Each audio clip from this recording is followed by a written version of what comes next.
Felicito a los que han traído su Biblia y a los que no les invito a que la traigan. No tiene que ser tan grande como la mía. También puede ser en el celular, aunque es una prueba de carácter muy fuerte. Solo está en el celular y no en WhatsApp, otras cosas. Pero, hermano, traiga la Biblia porque lo que venimos es, Dios quiera, a estudiar la Biblia, ¿verdad? No se deje meter los dedos a la boca. Un problema de los cristianos en este tiempo es que no leen la Biblia. No leemos la Biblia, hermanos. Entonces viene cualquier predicador en televisión, en internet, o yo, y les digo cualquier cosa y todos amén. Pero lo que debemos asegurarnos, estamos creciendo en la palabra de Dios. ¿Amén? ¿Sí está de acuerdo conmigo? Bueno, le invito, por favor, póngase de pie y vamos a orar por los misioneros.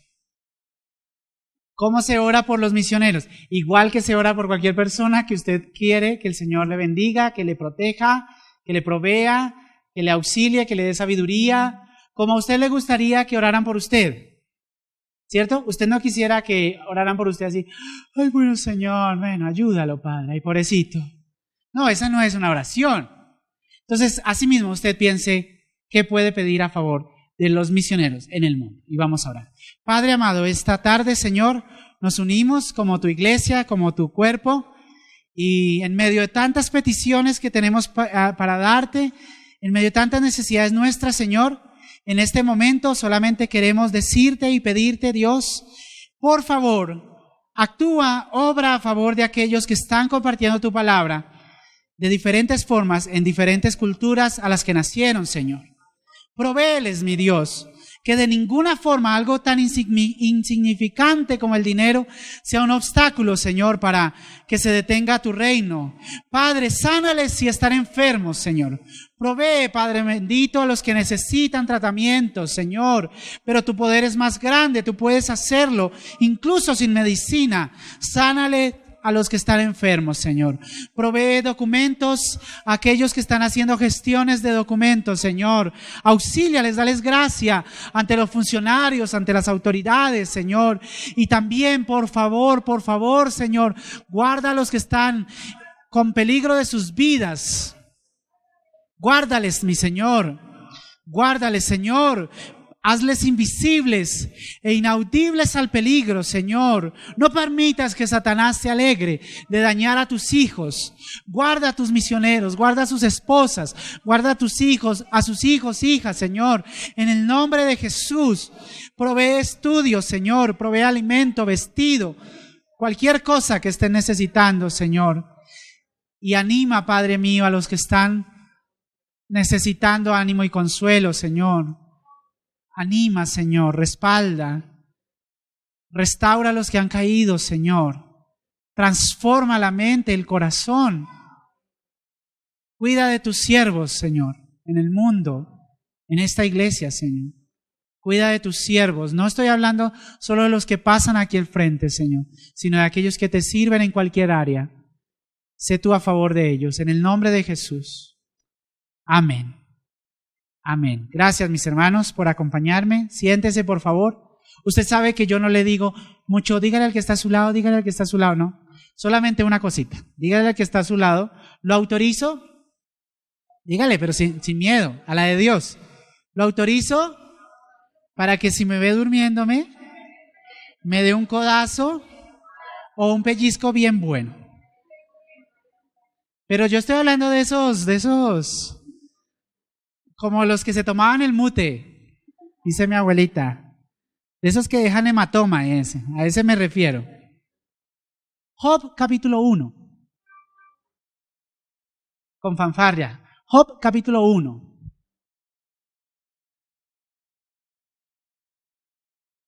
Mientras usted busca Job capítulo 1, yo le quiero contar que seguramente hemos oído, pero también quiero decirle esta tarde, que muchas personas consideran que nosotros pertenecemos a una de tantas religiones que hay en el mundo.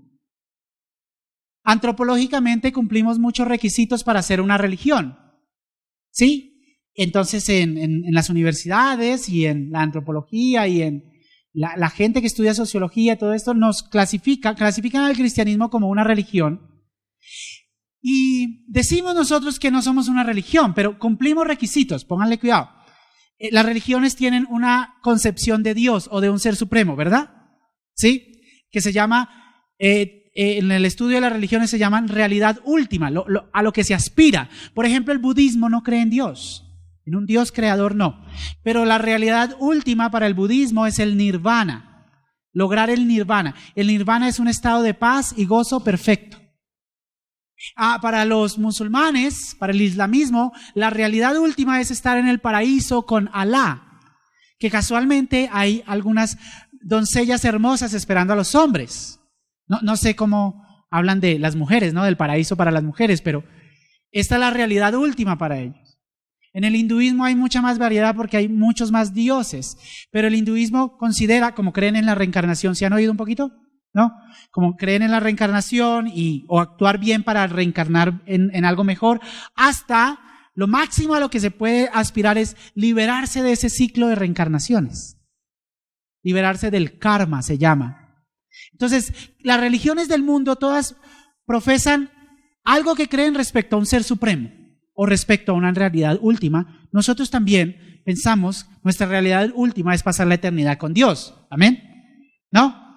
Sí, ¿verdad? Ok. Otra cosa es que las religiones tienen literatura sagrada y nosotros también tenemos literatura sagrada. Pero entonces, ¿cómo diríamos? No, pero este libro es diferente y cómo convencernos y convencer a alguien si finalmente todas las religiones tienen los Rigveda, los Grandi Santi y unos nombres que como son de religiones por allá lejos, para nosotros son difíciles de pronunciar y de entender. Bueno, hay algo particular con nuestra literatura sagrada. La Biblia es un compendio de ¿cuántos libros? ¿Quién sabe? 66, muy bien. ¿Cuántos en el Antiguo Testamento? 39, o sea que ¿cuántos quedan para el Nuevo? 27, muy bien. Los escritores de estos 66 libros, nosotros decimos que es palabra inspirada por Dios, pero fue escrita por personas. ¿Sí? En las otras religiones ha habido revelaciones así, ángeles escribiendo y cosas así que dicen, pero nosotros sabemos que Pedro escribió, que Mateo, Marcos, que Nehemías, que Moisés, que David. ¿Qué pasa? La escritura de todos estos 66 libros tomaron un tiempo aproximado de 1600 años. ¿Cuántos siglos son esos? 16, muy bien. Entre ellos, entre los escritores, muchos no se conocieron. Muchos no supieron de la existencia del otro. David no conoció a Moisés, y Moisés no conoció a Daniel, y Daniel no conoció a Marcos, y Marcos no conoció a no me acuerdo otro, Isaías. Pero todo el libro, toda la Biblia tiene un mensaje, y esto solo es posible porque el autor es uno. Los escritores fueron varios, pero el autor es el Espíritu Santo. ¿Estoy comunicando bien? Entonces decimos, nuestra literatura sagrada comunica un mensaje, a pesar que se ha tomado aproximadamente 16 siglos en escribirse. Job es uno de esos primeros libros que se escribieron. No está al principio de la Biblia porque se ubicó en una zona de los libros poéticos, literatura poética. Pero debería encajar también en el mensaje, la razón de estar en la Biblia. Bueno, otra cosa antes de empezar a leer es que las religiones del mundo muestran un camino en el que el hombre busca a Dios. ¿Sí? ¿Estoy haciéndome entender, hermanos? Por eso ha habido una metáfora en la que como llegar a Dios es como escalar una montaña, que cuesta, pero que hay una gran recompensa. El cristianismo se ofrece como algo diferente, es más bien como un oasis en el desierto. Porque el hombre, el ser humano está perdido. Lo creamos o no, desde que el pecado entró en el mundo estamos perdidos. La gente dice, pero si Dios existiera, ¿por qué hay tanto mal? No, no es por Dios, es por el pecado. Entonces, la solución Dios la provee. El cristianismo es la única religión en el mundo que muestra que Dios está buscando al hombre. ¿Me hago entender? En las religiones el hombre busca a Dios y en muchas Dios no se deja encontrar. Se muere y después, depende cómo haya actuado, vamos a ver si logra o no logra su realidad última, su salvación, entre comillas. Pero el cristianismo ofrece un camino no solo para encontrar a Dios, sino que nos alerta. Dios está buscando al hombre. Dios quiere salvarle, rescatarle. Dios no disfruta que la gente se pierda eternamente. Y ha enviado a un mediador. ¿Quién es? Jesús. Que legalmente, como estamos en pecado, legalmente merecemos morir. Y no fue que Dios dijo, bueno, de ahora en adelante el que crea en mí no muere. No. Se trata que legalmente Jesús pagó nuestra deuda. Sin pecado murió como un pecador, por eso la muerte no lo pudo retener, porque era hombre sin pecado. Entonces, al hacer esto, quienes depositamos nuestra fe en Jesús, ingresamos a ese camino en el que podemos encontrarnos con Dios. Y todo esto, mis hermanos, suena como locura, como decía Pablo, para la persona que siente que esto es demasiado simple, es demasiado de pronto tonto. Pero esta es la historia que encontramos en la Biblia. Dios buscando al hombre. Hermanas, no se me pongan bravas, buscando a la mujer también. Me refiero a la humanidad, ¿sí? Entonces, la única forma de que todo este libro pueda tener un solo tema es que haya tenido un solo autor. Hablando de esto, entonces yo quiero invitarle a leer Job capítulo 1. Y estamos a veces acostumbrados que en el culto leemos poquitos versículos, pero hoy vamos a leer hasta que nos salga callo en la lengua. Entonces sígame en la lectura. Si de pronto usted no tiene Biblia y hay alguien cerquita, compártanse. Y les voy a presentar a Job. ¿Quién era Job? De Job sabemos que, o he oído que se le dice que tenía mucha paciencia. Bueno, puede ser, pero era más que eso. Leemos desde el versículo 1. Hubo en tierra de Uz un varón llamado Job, y este hombre era perfecto, recto, temeroso de Dios y apartado del mal. Y le nacieron 7 hijos y 3 hijas. Su hacienda era 7,000 ovejas, 3,000 camellos, 500 yuntas de bueyes, 500 asnas y muchísimos criados.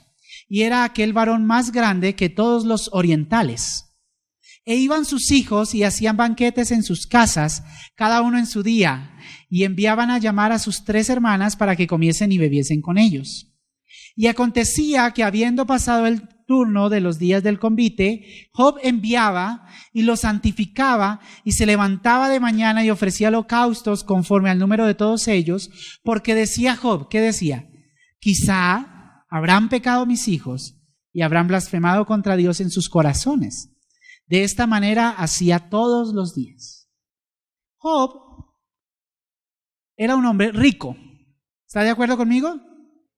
No era que tengo un negocito aquí de empanadas y más o menos. No, el hombre era rico de verdad. Pero Job rompió el molde, el tabú que pensamos que los ricos no pueden buscar de Dios. Jesús no dijo que ningún rico va a entrar al reino de los cielos, dijo que va a ser difícil, pero que es posible, ¿verdad? Job tenía su billetera gorda, pero su corazón le pertenecía a Dios. ¿Se da cuenta que el problema no es el dinero? Porque hay muchos pobres cuyo corazón no pertenece a Dios. Entonces, el hombre estaba ubicado, tenía muchas posesiones, pero era un hombre devoto. Su corazón le pertenecía a Dios. Sabemos que era un hombre importante, respetado. Dice la versión Reina Valera que leímos, era grande entre todos los orientales. No quiere decir que era más alto, no. Quiere decir, era importante. ¿Sí? Pero también era un hombre de familia. Job no se escudaba ni en la religión, ni en los negocios, ni en el dinero para abandonar la formación de sus hijos. Inculcaba temor de Dios a sus hijos. Por si acaso estos muchachos han fallado, vamos a santificarnos. ¿Cómo se hacía en la época? Con holocaustos, ya no. Entonces, tenemos que este hombre no solamente tenía o no mucha paciencia, era un hombre que estaba ubicado en la vida. Bueno, yo sé que usted quisiera que leyéramos todo el libro, pero no hay tanto tiempo. Yo le invito a que pueda leer en su casa. Yo le voy a contar lo que pasa del versículo que sigue en adelante. Los ángeles son mensajeros de Dios. Muchas veces en la Biblia se les llaman los hijos de Dios. Cuenta el libro de Job que los ángeles se presentaron ante Dios. Y también se presentó entre ellos Satanás, porque Satanás, si recordamos, es un ángel que se rebeló. Y Dios le dice, ¿y usted qué? ¿De dónde viene? De recorrer la tierra, de andar por ahí. Y Dios le dice, ¿se dio cuenta de mi siervo Job? Un hombre íntegro. Imagínese Dios dando testimonio de alguien de esa forma. Tremendo, eso sería un proyecto de vida. Que Dios pudiera hablar bien de nosotros, así. Y y Satanás le dice, bueno, es que Job no es tonto. Como usted le ha dado tanta riqueza, pues él sabe que si lo honra a usted, usted le va a dar todo. Pero si le quita todo, seguro él blasfema. Yo les digo una cosa, mis hermanos. Dios puede destruir a Satanás así, con el poder de su mirada, como dice la Biblia en Apocalipsis. Con el resplandor de su gloria Dios puede destruir a Satanás. De hecho, lo hará en el futuro. Pero mientras tanto, Dios le demuestra a Satanás a través de gente común y corriente, como usted, Dios quiera, como yo, y como Job, que sí se puede vivir agradando a Dios en un mundo lleno de pecado. Porque Satanás le vendió la idea a la gente que el pecado es la forma de vida. ¿Sí? Entonces, toda esa idea va progresando. Va progresando la idea que el matrimonio es, bueno, ahí vemos hasta dónde. Es un contrato ahora, no es un pacto, es un contrato que se puede anular. Satanás va vendiendo la idea que lo principal son las emociones, lo sensorial. Entonces, si eres joven, eres hombre, pero te sientes mujer, entonces debe ser que eres mujer. Satanás vende la idea que si quieres algo, tómalo, porque se confunde con progreso. Y Dios le demuestra a Satanás a través de la historia con hombres y mujeres, como los que estamos aquí esta tarde, ¿verdad? Que hay personas que sí deciden en su vida agradar a Dios. Dios le dice a Satanás, bueno, quítele todo. No lo toque a él, quítele todo. Si usted cree que ha tenido un mal día, todos hemos tenido un mal día, ¿verdad? Bueno, le invito a ver el mal día de Job. Versículo 13, 1:13. Un día aconteció que sus hijos, los de Job, e hijas comían y bebían vino en casa de su hermano el primogénito, el mayor. Y vino un mensajero a Job y le dijo, estaban arando los bueyes y las asnas paciendo cerca de ellos. Y acometieron los sabeos, un grupo, una etnia de por ahí, los tomaron y mataron a los criados a filo de espada. Solamente escapé yo para darte la noticia. Aún estaba hablando cuando vino otro que dijo, fuego de Dios cayó del cielo, que quemó las ovejas y los pastores los consumió. Solamente escapé yo para darte la noticia. Todavía estaba hablando y vino otro que dijo, los caldeos, otro pueblo, hicieron 3 escuadrones y arremetieron contra los camellos y se los llevaron y mataron a los criados a filo de espada y solamente escapé yo para darte la noticia. Entre tanto que hablaba, vino otro que dijo, tus hijos y tus hijas estaban comiendo y bebiendo vino en casa de su hermano el primogénito, y un gran viento vino del lado del desierto y azotó las 4 esquinas de la casa, la cual cayó sobre los jóvenes y murieron, y solamente escapé yo para darte la noticia. ¿Qué tal ese día? Facilito, ¿no? No, mis hermanos. Vino sufrimiento a la vida de Job. Y como muchos de nosotros, el sufrimiento casi siempre es interpretado como castigo. Porque tenemos una lógica, una teología lógica. Si yo hago bien, me tiene que ir bien. Si hago mal, me va mal. Entonces a veces ni siquiera hacemos mucho bien, pero esperamos que nos vaya bien. Pero Job actuaba bien. Parecía que le llegó el sufrimiento como castigo. Hay que ver, mis hermanos, que necesitamos estar preparados cuando el Señor decida que estamos siendo puestos a prueba en algún área. Amén. Miren lo que hizo Job. Versículo 20. Entonces Job se levantó, rasgó su manto y rasuró su cabeza y se fue de la iglesia. No, no es cierto. Y se postró en tierra ¿y qué? ¡Qué hombre! Tremendo. Esto está lejos de mí y lejos de muchos de nosotros. Pensamos que a Dios le damos la adoración cuando sentimos que se la merece. Seguramente en este día no se la merecía. Pero miren las palabras de Job. Y dijo: desnudo salí del vientre de mi madre y desnudo volveré allá. Es una forma poética de decir: desnudo nací y desnudo me voy a morir. No es que se va a volver a meter al vientre de la madre. Versículo 22. En todo esto no pecó Job, ni atribuyó a Dios despropósito alguno. ¿Quién estaba siendo avergonzado en esto? Sí. Pero entonces volvió Satanás a presentarse delante de Dios. Y Dios le dice: ¿sí vio, no? El hombre no era la chequera lo que lo tenía pegado a mí, era su corazón. Y Satanás dice: bueno, es que cualquier cosa que el hombre tenga va a dar por su vida, ni bruto que fuera. Pero si usted toca su vida, seguro va a blasfemar. Seguro va a abandonar su fe. Entonces Dios le da permiso a Satanás, pero que no lo mate. Y mire capítulo 2, versículo 7. Entonces salió Satanás de la presencia de Jehová e hirió a Job con una sarna maligna desde la planta del pie hasta la coronilla de la cabeza, y tomaba a Job un tiesto para rascarse con él, y estaba sentado en medio de ceniza. La verdad es que fue una semana difícil para Job.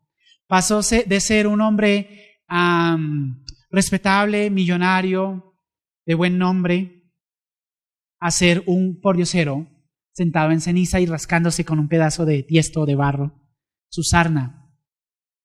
Pero aún así no negó su fe. Hablando de la fe, si la Biblia tiene solo un mensaje, y ese mensaje es salvación, yo quiero regalarle en esta mañana 3 palabras que son elementos de esa salvación. ¿Sí? La primera es evangelio. Por favor, repita: evangelio. ¿Qué es el evangelio? Buen intento. Gracias por participar. El evangelio es una buena noticia que existe. Existe algo bueno que hay que comunicar. Literalmente la palabra evangelio, y del griego evangelión y esas cosas, dice buena noticia. ¿Cuál es la buena noticia? Que Dios ha tenido misericordia del hombre. Que estábamos muertos en nuestros delitos y pecados, pero como dice la palabra de Dios en Romanos, Dios muestra su amor por nosotros en que aún siendo pecadores, Cristo murió por nosotros, ¿cierto? Nuestra lógica es, pues, que alguien me ame y luego yo lo amo. No, Dios no esperó a que le amáramos, sino que aún cuando le dimos la espalda a Dios, Él ofreció a su Hijo para morir por nosotros. Evangelio es una buena noticia que existe. Dios ha tenido misericordia de la humanidad. Hay un escape, hay una salida, hay un mediador.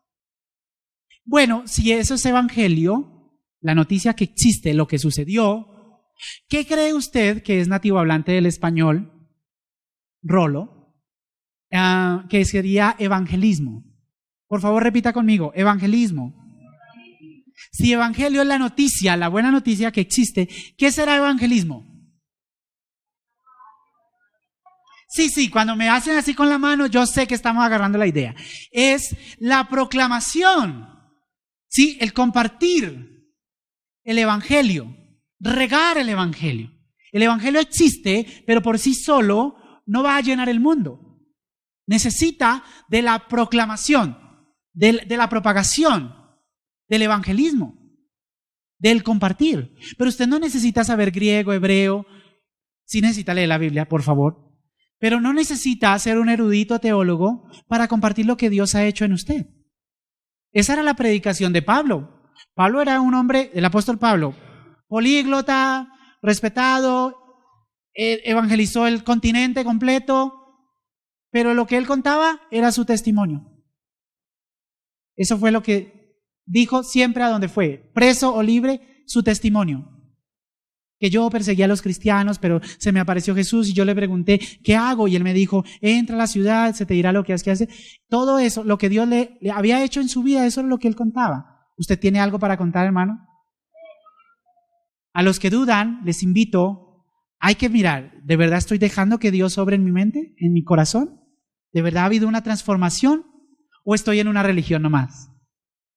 Porque ahí viene la tercera palabra. ¿Cuál era la primera? Evangelio, muy bien. ¿Cuál es la segunda? Evangelismo. La tercera es conversión. Incluye arrepentimiento, incluye perdón de pecados. Pero lo que se busca es que haya una conversión, una transformación, un antes y después. Ustedes y yo tenemos que ser capaces de decir, de tener algo para decir. Antes de ser cristiano, yo era así y ahora soy asá. Algo tenemos que ver, porque se supone que hay una conversión. Ahora, hay un límite que cruzar, y es que suponemos que conversión es desde que empezamos a venir a la iglesia, ¿no? Por eso le decimos a la gente, vamos a la iglesia, vamos a la iglesia. La meta no es venir a la iglesia, hay que venir también. Pero este es un método, este es un camino. La meta es que si somos transformados desde adentro, entonces nuestra realidad última es más posible que pasemos la eternidad con el Señor. Otra diferencia de la religión, las religiones del mundo con el cristianismo, es que el bienestar que ofrecen siempre es futuro. Ofrecen una solución para los problemas del hombre en el futuro, después de la muerte. ¿Y qué dijo Jesús? Yo he venido para darles vida y vida en abundancia. Entonces sí esperamos pasar la eternidad con el Señor, pero no tenemos que vivir una vida desgraciada aquí. La vida cobra sentido inmediatamente que le entregamos nuestro ser al Señor. ¿Estamos siguiendo, mis hermanos? Ok. ¿Cuáles son las tres palabras? Evangelio, evangelismo, conversión. Este es un parte del paquete de la salvación. Amén. Muy bien. ¿En qué quedamos con el pobre Job? Lo dejamos sarnoso, sobre ceniza, rasurado la cabeza. Algunos dicen que lo peor que el diablo le dijo, le pudo hacer fue que le dejó a la esposa. Porque ella le dice, maldiga a Dios y muérase, y ya corta con eso. Si Job hubiera sido budista, pues dice, sí, listo, porque finalmente tendré un futuro mejor. Pero Job sabía en qué había depositado su fe. El problema de Job no era ni económico, ni de salud, ni emocional. El problema era teológico. Dios, yo te he agradado y mira cómo estoy. ¿Le ha pasado alguna vez? Nos pasa. Tenemos un alto estándar de exigencia que si agradamos a Dios nos tiene que ir bien. El libro entonces avanza, cuenta que vinieron 3 amigos de Job a compadecerse de él. También rasgaron sus vestidos, se sentaron sobre ceniza. Esas son muestras de dolor en la cultura. Y estuvieron ahí con él muchos días sin hablar, y luego cada uno empezó a dar un discurso, y los discursos de los amigos eran lógicos. Al que obra bien le va bien, entonces si usted le está yendo mal, ¿qué sería? Job, usted está en pecado, porque el pecado, el sufrimiento viene como castigo. Y Job en sus discursos entonces decía, soy inocente, soy puro. Se defendió, Job se defendió muchas veces.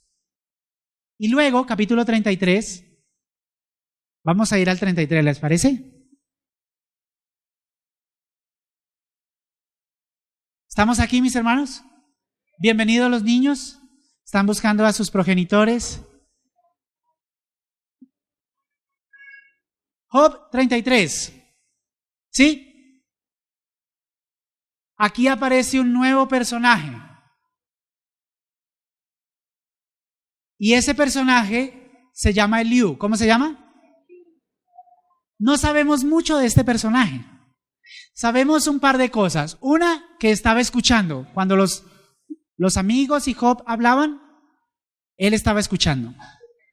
Él escuchó los discursos de todos. Y sabemos otra cosa. Sabemos que era más joven. Él dice, soy más joven que ustedes y no me he atrevido a hablar. Esperó que los ancianos hablaran primero. Pero ahora toma la palabra. Y Eliú es el único que habla correctamente. ¿Y por qué? Porque Eliú sabe que no hay forma en que a Dios se le pueda ganar. No hay forma en que podamos ser justificados ante Dios. El estándar de santidad no soy yo, bendito Dios. Para usted, mi hermano, la medida no soy yo. No es el pastor Gabriel. No es un apóstol así súper reconocido y súper mediático que usted conozca. El estándar de santidad es Dios. Y ante su santidad, ¿quién queda justificado?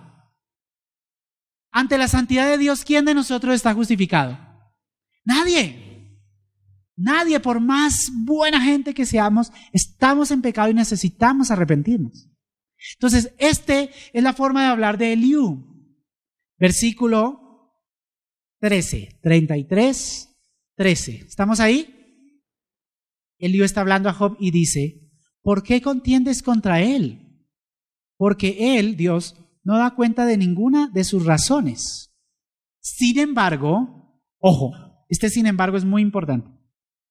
En una o en dos maneras habla Dios, pero el hombre, ¿qué pasa?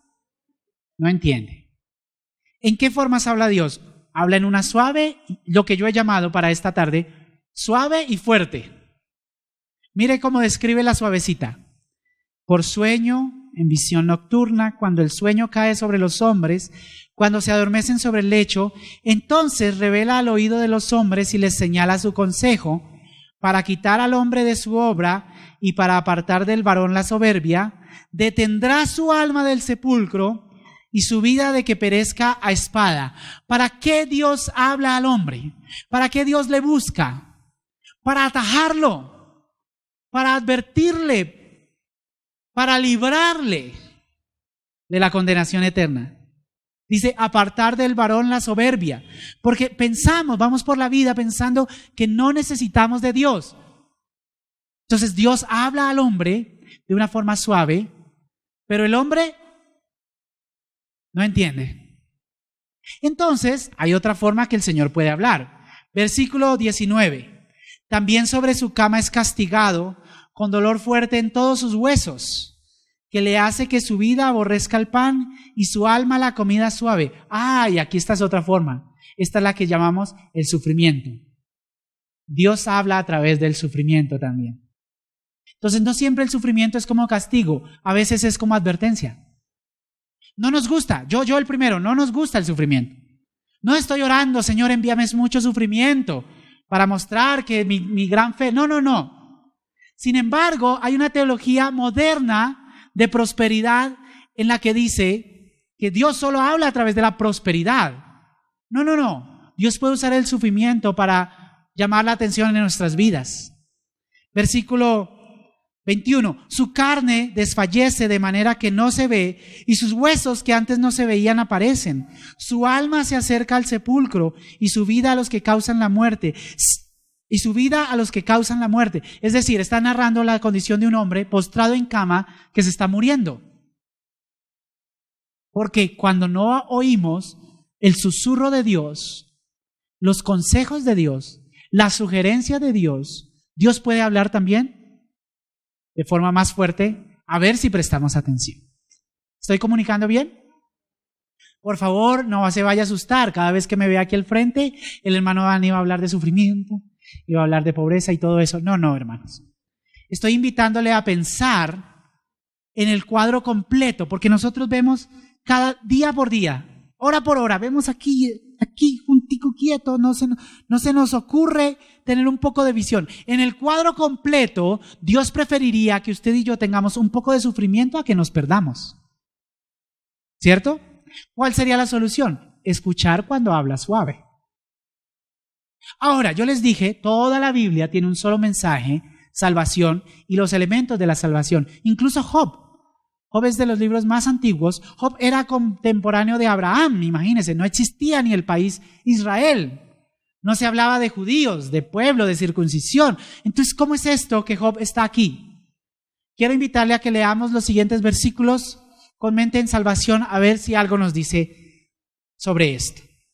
Si tuviese cerca de él, esa persona que sufre, si tuviese cerca de él algún elocuente mediador muy escogido que anuncie al hombre su deber, que le diga que Dios tuvo de él misericordia, que lo libró, mire, tiempo pasado perfecto, lo libró de descender al sepulcro, que halló redención. ¿A usted se le hace que esto es le suena como la obra de alguien que conocemos? un mediador muy escogido. ¿No le suena? Es que no quisiera decirle yo para que usted repita, pero ¿le suena? Mire, voy a volverle a leer. Si tuviese cerca de él algún elocuente mediador muy escogido que anuncie al hombre su deber. Ojo, porque hay responsabilidades. Pero también que le diga que Dios tuvo ya de él misericordia, que lo libró de descender al sepulcro, que halló redención. ¿Le suena como al trabajo que alguien hizo? ¿Quién? Sí, necesitábamos un mediador. Esto me suena mucho a la obra de Jesús en la historia de la humanidad, que nos anuncia el deber que tenemos, pero también la misericordia de Dios. Porque el problema del hombre con el pecado es que, número uno, el hombre puede ser indiferente. No, Dios no existe, o el infierno no existe, o esto del pecado no. Pero es más o menos esta ilustración. Supongamos que ustedes y yo estamos en un submarino. Sabemos que es un submarino, ¿verdad? ¿No? ¿Sí? Como un extinguidor, pero grande, grande, donde entra la gente. Y entonces estamos navegando por el océano y estamos bajando más metros y metros y metros. Entonces hay algo que es la compresión y empieza a hacer efecto. Las toneladas de peso de agua empiezan a aplastar el submarino y estamos adentro. Y después que eso empieza a aplastar, ya la única solución es subir, pero como se está aplastando no podemos. Entonces yo tengo una idea. Yo, ¿no? El que más grita, tengo una idea. Ya sé lo que vamos a hacer. Vamos a poner unas sillas aquí y vamos a poner las manos en el techo y vamos a empezar a empujar para arriba para volver a inflar el submarino. ¿Usted cree que eso va a funcionar? Nadie de los que está adentro va a poder arreglar el asunto. La ayuda tiene que venir de afuera. Dios sabía esto. El hombre ha tratado de acercarse a Dios con sus soluciones desde adentro del submarino. Sus fantásticas soluciones que no dan resultado. O hay que ver la sociedad a ver si ha dado resultado. Entonces, Dios sabe que la ayuda tiene que venir desde afuera. Y como les dije, legalmente Jesús paga por nuestros pecados y dice, el que acepte este sacrificio que yo hago, bueno, sale del submarino del pecado. ¿Estoy comunicando bien, hermanos? Miremos más sobre esto. Si la persona acepta, versículo 25, su carne será más tierna que la del niño, porque él se estaba muriendo, ¿se acuerdan? Será más tierna que la del niño, volverá a los días de su juventud volverá a los días de su juventud. Orará a Dios y este es un pronombre. ¿Quién es este? ¿Quién es? Dios, sí, muy bien. Orará a Dios y Dios le amará. Y verá su faz con júbilo y restaurará al hombre su justicia. Miren, otra diferencia del cristianismo con otras religiones. Dios en otras religiones es impersonal. Es un ser de autoridad que infunde temor, pero no tiene una relación personal con sus hijos. No tiene hijos también. El cristianismo predica a un Dios que no solo busca al hombre, sino que quiere tener una relación personal. Que quiere escucharle, hermano, en su oración privada, que no está exclusivizando que solo el que está aquí al frente es el que Dios oye. No, su oración es la que Dios quiere oír. Su auténtica relación con Él es lo que espera. Esta es otra diferencia profunda, porque en las religiones del mundo Dios es Dios y está lejos. Y usted verá cómo se salva. Pero aquí dice, orará a Dios y Dios le amará. No solo le oirá, le amará. Sigamos leyendo, versículo 27, por si todavía no le convence que estamos relacionados con salvación. Mire, Él mira sobre los hombres. ¿Quién es Él? Dios, ¿cierto? No es ni Job ni Eliú, no. Dios mira sobre los hombres y al que dijere, pequé, pervertí lo recto, y no me ha aprovechado. Mire aquí un momento mis ojos azules, hermano. ¿Usted le suena esto como a qué? Alguien diciendo, pequé, dañé lo que era correcto y no saqué ningún provecho. ¿A como a qué le suena? A mí me suena como a arrepentimiento. Y este es el requisito. Arrepentimiento y fe. Él mira sobre los hombres y el que dijere, pequé, pervertí lo recto y no me he aprovechado, ¿qué hace Dios? Versículo 28. Dios redimirá su alma para que no pase al sepulcro y su vida se verá en luz. ¿Damos gracias a Dios? Dios está deseoso, mirando. Si hay alguien que está diciendo, en verdad vivir lejos de Dios no me sirvió para nada, ¿Dios qué hace? Mijito, ¿quién lo manda? No. Dios rescata esa vida, porque no se olviden que en el cristianismo hablamos de un Dios que también está buscando al hombre, que lo está atajando, que lo está advirtiendo, que usa incluso el sufrimiento para llamar la atención del hombre. ¿Amén? Yo sé que es difícil de decir amén cuando involucramos el sufrimiento, pero yo les doy la solución. Escuchemos los susurros de Dios y no esperemos a que nos tenga que dar duro. Porque aquí acabamos de leer, Dios habla de más de una manera, pero una de ellas es el sufrimiento. Rápidamente, último capítulo del libro de Job, 42. Las palabras de Job luego de haber sido procesado terriblemente, pero de haber pasado ese proceso. 42, ¿estamos ahí? ¿Sí?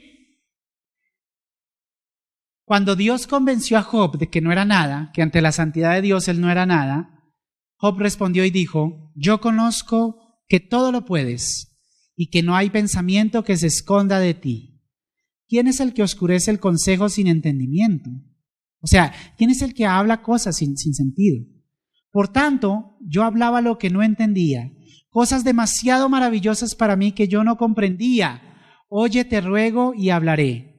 Te preguntaré y tú me enseñarás. ¿Si notan otro Job aquí?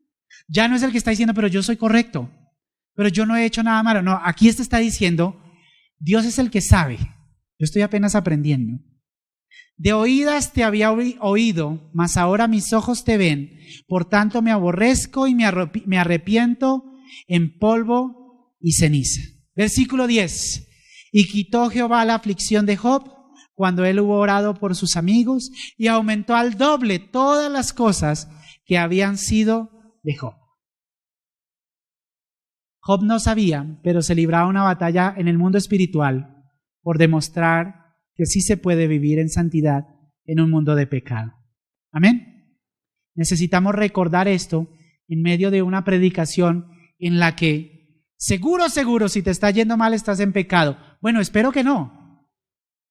Pero lo que sí es seguro es que de todas las formas posibles, Dios va a hablar a su vida y a la mía para que andemos en el camino correcto. Amén. Y también es seguro que al alcance está la solución que ha venido de parte de Jesús, el mediador muy escogido que nos ha traído la buena noticia de salvación. Amén. Pongámonos de pie y vamos a orar. Padre amado, te damos gracias por tu favor y tu fidelidad. Gracias, Señor, por proveer un plan de salvación y gracias por empezarlo a comunicar para nosotros, incluso desde un libro tan antiguo como el de Job. Te queremos pedir, Señor, que siga tu transformación en nuestra mente, en nuestro corazón, en nuestra vida, Señor, y que podamos hacer de ti lo primero, que no sea la economía, que no sea la salud lo que nos mantenga pegados a ti, Señor. Que sea una relación personal contigo. Que sea, Señor, el amor de padre a hijo que tú esperas tener con nosotros, Señor.